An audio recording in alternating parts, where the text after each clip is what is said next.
ये श्लोक नंबर 16 चलेगा। श्लोक नंबर 15 यानी छंद नंबर 15 में ये बताया था कि समयसार जी की जो महिमा थी ना, ये बताया था कि समयसार जी की महिमा क्या है। और उन्होंने ये कहा था कि ये जो समयसार जी हैं, ठीक है ना, जो इनके पक्षधर हैं वे तो ज्ञान रूपी आकाश में उड़ते हैं, और जो इनके विरोधी हैं वो संसार रूपी अटवी में दुखी होते हैं। ये स्वर्ण के समान निर्मल है ना। और विष्णु कुमार मुनिराज से उन्होंने एक मतलब दृष्टांत दिया कि जैसे उन्होंने विराट रूप धारण किया था तो वैसे विस्तृत है, और इसके इस नाटक को सुनते ही हृदय के दरवाजे खुल जाते हैं। अब ये इसमें क्या है, इसकी विषय वस्तु क्या है, उसके बारे में यहाँ पर बात कहेंगे। तो छंद नंबर 16। कहो शुद्ध निश्चय कथा, कहो शुद्ध व्यवहार, मुक्ति पंथ कारण कहो अनुभव का अधिकार। मुक्ति पंथ कारण कहो अनुभव को अधिकार, कहो शुद्ध निश्चय कथा, कहो शुद्ध व्यवहार। अब कोई अगर ये माने कि ये जो समयसार जी हैं, चाहे वो नाटक समयसार जी हों, चाहे समयसार मूल ग्रंथ हो, या पांडे राजमल जी का समयसार कलश टीका, बाल बोधिनी टीका हो, कोई ये माने कि ये तो सिर्फ निश्चय का ग्रंथ है, तो पहले ही उसका तोड़ कर दिया, मतलब उसका कटाक्ष कर दिया कि भाई ये निश्चय और व्यवहार दोनों को संतुलित करते हुए ये ग्रंथ लिखा गया है। केवल निश्चय निश्चय निश्चय का नहीं है। कारण ये कि निश्चय पूर्वक ही व्यवहार होता है, और जहाँ निश्चय होगा वहाँ व्यवहार होगा ही होगा। या तो नयातीत होगी, या तो जीव नयातीत हो जाएगा यानी केवल ज्ञानी हो जाएगा, या फिर जो ज्ञानी अवस्था में, क्योंकि मिथ्या ज्ञानी के तो नए होते ही नहीं है, ना निश्चय होता है ना व्यवहार होता है। हाँ, वो तो व्यवहाराभासी होता है या निश्चयभासी होता है या उभयाभासी होता है। लेकिन जो ज्ञानी हैं, श्रुत ज्ञानी है, माने मने जो मति ज्ञानी श्रुत ज्ञानी हैं, उनके निश्चय और व्यवहार दोनों लगते हैं, और वे तभी छूटते हैं जब उनको केवल ज्ञान की प्राप्ति होती है। तो ये क्या कहते हैं कि कहो शुद्ध निश्चय कथा, निश्चय मतलब निश्चय कथा, कहो शुद्ध व्यवहार, यानी शुद्ध निश्चय ने की बात कहता हूँ, शुद्ध व्यवहार ने की भी बात कहता हूँ। अब यहाँ पर ये बात आई है कि क्या व्यवहार ने अशुद्ध भी होता है, कि भाई ना तो निश्चय ने अशुद्ध होता है और ना व्यवहार ने अशुद्ध होता है। कोई ये कहे कि व्यवहार ने अशुद्ध होता है तो ये बात झूठी है। क्यों? क्योंकि निश्चय और व्यवहार तो मात्र नए हैं, कोई वस्तु नहीं है, वस्तु का निरूपण करने वाले हैं। व्यवहार भी अपने आप में शुद्ध है और निश्चय भी अपने आप में शुद्ध है, लेकिन बस बात यह है कि व्यवहार की विषय वस्तु अनुकरणीय नहीं है और निश्चय की विषय वस्तु अनुकरणीय है, आश्रय लेने योग्य है। सिंपल सी बात है ना। और दोनों ही मोक्ष मार्ग के कारण हैं, दोनों ही ने एक साथ जब घटित होते हैं, माने ज्ञानी साधक अवस्था में ये मोक्ष मार्ग के साधक, मोक्ष मार्ग के कारणभूत है। ठीक है। और साथ में ये भी कहते हैं कि भाई ये जो ग्रंथ है इसमें अनुभव की प्रधानता है। क्या है? अनुभव की प्रधानता है, क्योंकि ये दोनों ने अनुभवी जीवों को ही होते हैं। किसको होते हैं? अनुभवी जीवों को ही होते हैं। मोक्ष मार्ग तो एक ही है, लेकिन इसका निरूपण दो प्रकार से किया जाता है, एक निश्चय मोक्ष मार्ग और एक व्यवहार मोक्ष मार्ग। क्योंकि मोक्ष मार्ग के जो आरंभ होता है वो बिना अनुभूति के होता नहीं है। अनुभूति के बिना मोक्ष मार्ग की शुरुआत ही नहीं होती। इस बात को बनारसी दास जी ने बिल्कुल क्रिस्टल क्लियर रूप से अनाउंस कर दिया, डिक्लेयर कर दिया है। निश्चय मोक्ष मार्ग तो आत्मानुभूति के बगैर होता ही नहीं है। व्यवहार मोक्ष मार्ग भी आत्मानुभूति के बिना नहीं होता है। व्यवहार मतलब कि निश्चय के साथ हुआ जो सहचारी भाव है उस साधक अवस्था का, उस ज्ञानी जीव का, उसे व्यवहार नाम दिया गया है। अब छंद नंबर 17 जो अभी तक आए सबसे बेस्ट ये छंद है, क्योंकि अनुभव के बारे में अब ये 3 छंद आएंगे लगातार जो अनुभव की प्रधानता बताते हैं। वस्तु विचारत ध्यावते मन पावे विश्राम। रस स्वादत सुख उपजे, अनुभव या को नाम। वस्तु विचारत ध्यावते, माने वस्तु माने आत्म तत्व, वस्तु स्वरूप। वस्तु स्वरूप का चिंतन व ध्यान करने से मन को विश्रांति मिलती है, माने जो मन की चंचलता है, कल्लोलें हैं, वो शांत होती हैं। मन जो इधर उधर भटकता था वो शांत होता है, चंचलता मिट जाती है और वो जीव आत्मिक रस का पान करता है। वो जीव आत्मिक रस का पान करता है, उसे ही सच्चा सुख उत्पन्न होता है। अब ये जो सारी प्रक्रिया है इसी का नाम अनुभव है। जिस समय जीव को सुख की अनुभूति होती है, माने सुख का पान करता है अंदर निराकुल अवस्था में, उसी का नाम अनुभव है। कोई अनुभव, कोई कहे कि आत्मा दिख रही है, आत्मा का वैसा अनुभव हो रहा है, वैसा हो रहा है, अरे कुछ नहीं। अनुभव का मतलब है निराकुलता। निराकुलता उस समय जो निराकुलता तेरे को अनुभव में आई, उसी का नाम अनुभव है। वस्तु स्वरूप का विचार करने से, है ना, वस्तु स्वरूप माने क्या हो गया कि 7 तत्व, है ना, 6 द्रव्य, पूरी व्यवस्था, है ना, हे उपादेय निमित्त उपादान निश्चय व्यवहार, और क्या हो गया कि ये हो गए 4 अभाव 5 भाव, इनका पूरा निर्णय करने से, है ना।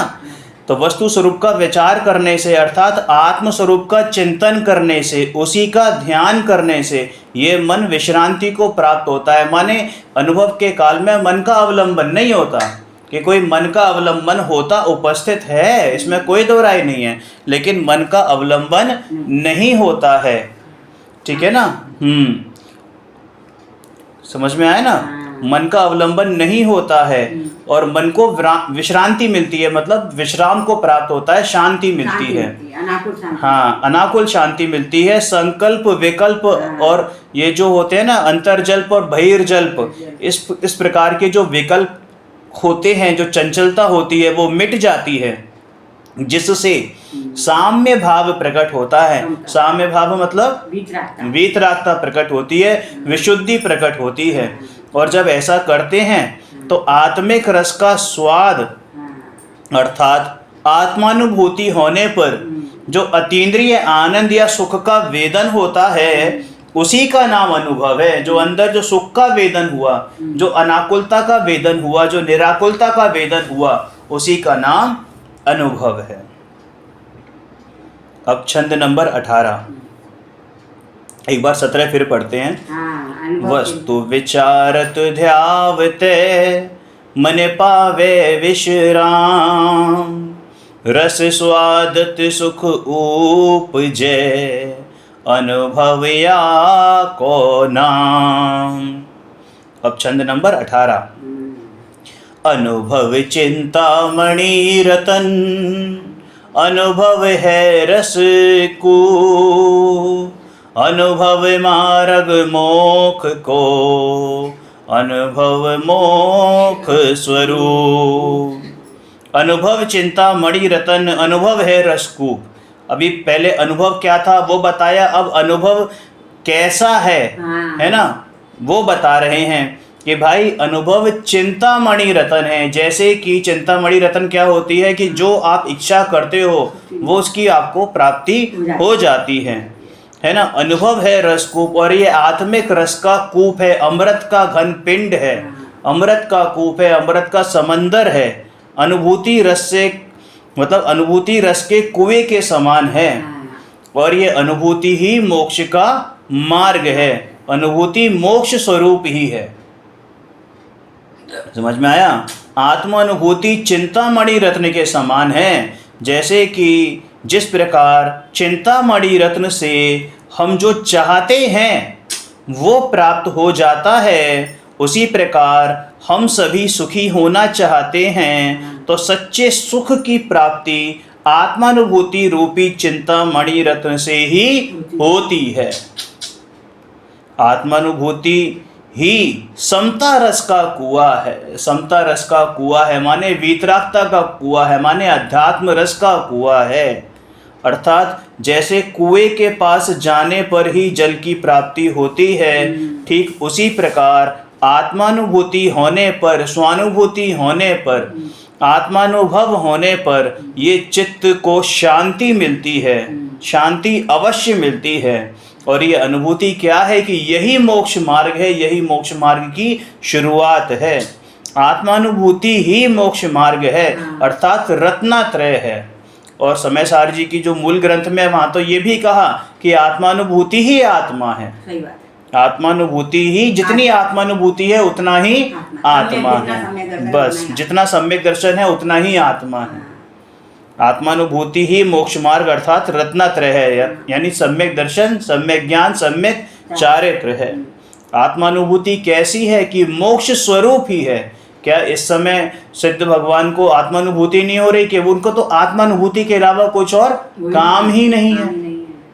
अर्थात ऐसा लगता है कि मोक्ष कुछ और नहीं बल्कि अखंड आत्मानुभूति है और वही मोक्ष है। समझ में आया? अब इसको और एक्सटेंड करते हुए आत्मानुभूति की ही विशेष महिमा कह रहे हैं। हाँ, छंद नंबर 19 में सवैया मनहर। अनुभव के रस को रसायन कहत जग, अनुभव अभ्यास यह तीर्थ की ठौर है। अनुभव की रसा कहावे सोई पोर सासु, अनुभव अधो रसा सो ऊर्ध्व की दौर है।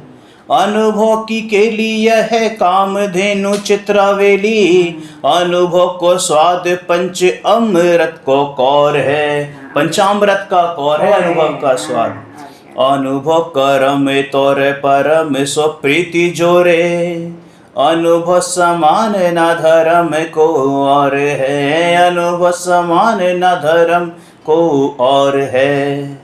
अनुभव के रस को रसायन कहत जग, माने अनुभूति के रस को ये संसार रसायन कहता है। रसायन मतलब जीवदायिनी, लाइफ सेविंग लिक्विड होता है ना, जैसे अमृत की एक बूंद अमृत कहता है, जीवन दायिनी औषध कहता है ना। अनुभव अभ्यास यह तीर्थ की ठौर है, यानी अनुभूति का अभ्यास यही तीर्थ स्थान है। अरे आत्मानुभूति की जो ये पृथ्वी है, आत्मानुभूति की जो ये भूमि है, वही उपजाऊ भूमि माने कामधेनु कही जाती है। क्या कही जाती है? कामधेनु कही जाती है। अरे भाई उपजाऊ भूमि कही जाती है। अनुभव की जो रसा कहावे पोरसासो, माने कि जो भूमि उपजाऊ होती है ना वो। और आत्मानुभूति कैसी है कि अधोलोक से पृथ्वी के सबसे ऊर्ध्व भाग में ले जाने वाली है, माने मोक्ष में ले जाने वाली है, ऊर्ध्व लोक में ले जाने वाली है। और अनुभूति की केली कैसी है? अनुभूति की केली की यह कामधेनु चित्रावेली के समान है, माने आत्मानुभूति का आनंद कामधेनु। कामधेनु क्या होती है? जिससे सब चीजें प्राप्त हो जाती हैं। और चित्रावेली के समान कि माने जिसका भी चित्र बनाओगे वो आपको प्राप्त हो जाएगा, वो रियल में बनकर आ जाएगा। तो ऐसी ही ये अनुभूति है, ऐसी ही ये अनुभूति है। अनुभव को स्वाद पंच अमृत कौर है, यानी अनुभव का स्वाद कैसा है? अरे आत्मानुभूति का स्वाद, अध्यात्म का स्वाद, वो आत्मिक रस का स्वाद कैसा है कि पंचामृत के भोजन वाले निवाले के समान है। लोक में पंचामृत को बड़ा ही शुद्ध भोजन माना जाता है। अन्य मतियों में तो ये कहावत है ना, पंचामृत को अमृत की संज्ञा दी गई है। वही तो कह रहा हूँ, चिन्नामृत जो है वो वही तो बता रहे हैं कि वो पंचामृत को अमृत की संज्ञा दी जाती है। कहीं भी पूजा होती है अन्य मतियों में तो वो पंचामृत बांटा जाता है तो प्रसाद के तौर पर। तो भाई ये जो आत्मानुभूति है ना, ये ऐसा अमृत है ना, ऐसा अमृत है। अब कोई ये आत्मानुभूति सोच के कि अंदर पंचामृत झलकेगा, ऐसा नहीं, लेकिन वो अपने अंदर जो अनुभव का आत्मा का रस, आत्मिक रस है वो झलक रहा है, उस ग्रास के समान है, उस निवाले के समान है। और ये आत्मानुभूति कैसी है कि ये कर्मों के बंधन को तोड़ने वाली है। लिखा है ना, अनुभव करम तोरे परम सो प्रीति जोरे। अपने से प्रीति जुड़वाती हाँ, है। अपने से प्रीति जोड़ेगा और ये कर्मों के बंधन तड़क तड़क कर टूट पड़ेंगे। और इस अनुभव के समान इस विश्व में कोई भी धर्म नहीं है। देखो, अनुभव को चारित्र भी कहते हैं, है ना। तो क्या है चारित्रो खलु धम्मो। हाँ, तो वास्तव में निश्चय से चारित्र ही धर्म है। वस्तु स्वभावो धम्मो चारित्रो खलु धम्मो और दंसण मूलो धम्मो, और उसका दर्शन सम्यक दर्शन उसका हाँ मूल है। तो ये सब एक ही हैं। देखो क्या कहते हैं, आत्मानुभूति की विशेष महिमा का वर्णन करते हुए बनारसी दास जी कहते हैं कि आत्मानुभूति के रस को समस्त ज्ञानी जन रसायन कहते हैं। अर्थात आत्मानुभूति का एक ऐसा रस है, आत्मानुभूति एक ऐसा रस है जो भव रोग है ना, और इस जीव का सबसे बड़ा रोग भव रोग है। इस भव रोग के नाश के लिए औषधि के समान है, माने वो अमृत के समान है, लाइफ सेवर के समान है। आत्मानुभूति का अभ्यास ही पवित्र तीर्थ स्थान है। क्यों जाता गिरनार क्यों जाता काशी, तुझ ही में है तेरे घट घट का वासी, है ना। अर्थात आत्मानुभूति होने के बाद मुक्ति पाने के लिए किसी भी तीर्थ क्षेत्र पर जाने की आवश्यकता नहीं है। आत्मानुभूति के साधक जहाँ विराजमान होते हैं वही स्थान तीर्थ स्थान बन जाता है। आत्मानुभूति उस उपजाऊ भूमि के समान है जहाँ पर हर प्रकार की खेती की जा सकती है। अमृत तुल्य फसल जहाँ पैदा होती है, अर्थात सभी प्रकार की जिज्ञासाओं शंकाओं दुविधाओं का समाधान जहाँ पर हो सके, ऐसी वो फसल वहाँ से निकलती है। आत्मानुभूति ही अधोलोक से ऊर्ध्वलोक की दौड़ है, यानी आत्मानुभूति उस जीव को अधोलोक से यानी नरक निगोद से निकाल कर मोक्ष तक ले जाने में, इस ऊर्ध्वलोक का जो शिखर है, इस त्रिलोक का जो सिरमौर है, ताज है, ऐसा मोक्ष है ना, ऐसी सिद्धिशिला के ऊपर विराजमान करने वाली है। जो आत्मानुभूति के आनंद में केली करता है, जो खेलता है, क्रीड़ा करता है, आत्मा के आनंद का रसा स्वादन करता है, आह्लाद करता है, उसके लिए यह तो आत्मानुभूति कैसी है कि कामधेनु और चित्रावेली के समान है। सारी की सारी मनोकामनाएं इस आत्मानुभूति से पूरी होती हैं। वो मनोकामनाओं का मतलब ये नहीं लौकिक वांछाएं नहीं। जिस प्रकार अब ये पंचामृत की बात करेंगे कि जिस प्रकार घी, तेल, दूध, दही, मीठा, इन 5 रसों से बना भोजन अति पोषक एवं स्वादिष्ट होने से पंचामृत कहलाता है, ठीक उसी प्रकार आत्मानुभूति का स्वाद पंचामृत भोजन के निवाले के समान अमृतत्व यानी अमरत्व, जो अमृत पान है ना, अमृतत्व की प्राप्ति का नियामक है, यानी उसका कारण है, अमर कर देता है। एकमात्र आत्मानुभव ही ऐसा हथौड़ा है, आत्मानुभव ही ऐसा हथौड़ा है जो कर्मों के बंधन को तोड़ सकता है और परम पद अर्थात मोक्ष महल में प्रवेश करवा सकता है। आत्मानुभव के समान कोई दूसरा धर्म इस संसार में नहीं है, कोई दूसरा धर्म इस संसार में नहीं है। अब छंद नंबर 20 देखो, एक बार है ना, ये 17, 18, 19 ये तीनों एक बार पढ़ते हैं लगातार में। वस्तु विचारत ध्यावते मन पावे विश्राम, रस स्वादत सुख उपजे अनुभवया को नाम। अनुभव चिंता मणि रतन, अनुभव है रस को, अनुभव मार्ग मोक्ष को, अनुभव मोक्ष स्वरूप। अनुभव के रस को रसायन कहता जग, अनुभव के रस को रसायन कहत जग। अनुभव अभ्यास यहु तीरथ की ठौर है, अनुभव की रसा कहावे सोई पोरसा, सो अनुभव अधो रसा सो ऊर्ध्व की दौर है। अनुभव की केली यह कामधेनु चित्रवेली, अनुभव को स्वाद पंच अमृत को कौर है। अनुभव करम तोरे परम सो प्रीति जोरे, अनुभव समान न धर्म को और है। अनुभव समान न धर्म को और है। अब छंद नंबर 20। इस छंद में अब ये है ना 6 द्रव्यों का वर्णन करेंगे, उसको एक्सप्लेन करेंगे।